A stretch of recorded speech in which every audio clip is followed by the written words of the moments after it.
Kyle. Yeah, and actually things starting to get going down here. They're doing some sound checks on the musical equipment. You can probably hear that over my microphone. People really getting ready to... There you go. They're doing mic checks on their system as well. People really getting ready for this race. A lot of people warming up. But the wind is going to be the huge factor. The good part about this morning is that right now we are dry. The pavement is dry. But this wind is really something that all the runners are going to have to contend with, whether they're doing the 5K or the 25K, walking or running. For the 5 and 10K, here are some of the problem areas.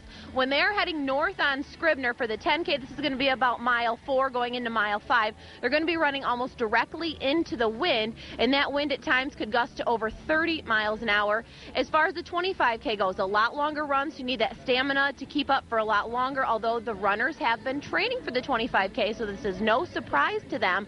But when they are coming through miles 8 through 11, this is going to be on the way back into Grand Rapids, past Johnson Park, through Millennium Park. When they're running north on Maynard and also towards Butterworth, they're going to have to worry about that wind coming almost directly at them. And this could be the hardest part of the race, because by miles 8 to 11, you're already starting to tire out.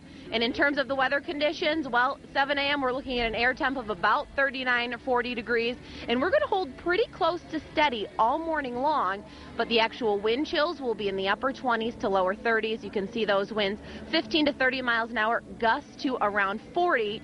And I've got to put the icing on the cake here. It's not impossible. You could see a couple of snow flurries. I've already seen a few this morning. But I think most runners, this is a little bit broad, but I think most runners would much rather see a few snow flurries than be soaking wet in a pouring rain. So as far as that goes, we're going to hope for the best, and we're just going to have to deal with this wind today. Back to you, Mark.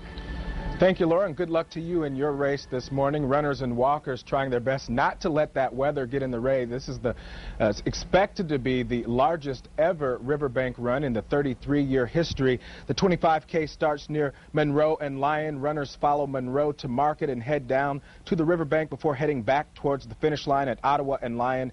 Meanwhile, the 10K route is a bit different. They'll start near Monroe and Lyon, but they will follow Monroe to Fulton, finishing at the same spot at Ottawa and Lyon.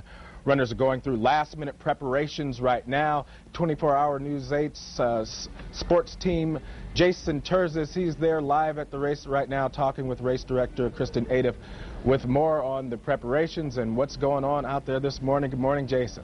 Good morning, Mark. Funny, every time we talk to you, it seems to get a little bit lighter. There seems to be more people coming out. We've got a band now striking up, as Laura mentioned. Here we are with our race director, Kristin Aidif. And no matter what the weather, no matter how windy, rainy, cold, one person who's always in a good mood is race director Kristin Aidif. See, the smile's already here. Nothing we can do about it, Jason. Got a little bit of wind today, but so far we are dry, and I don't see any snow flurries, so we're good to go. See, Laura says she saw snow flurries. I think that's weather speak. I haven't seen any, and we're going to keep those away.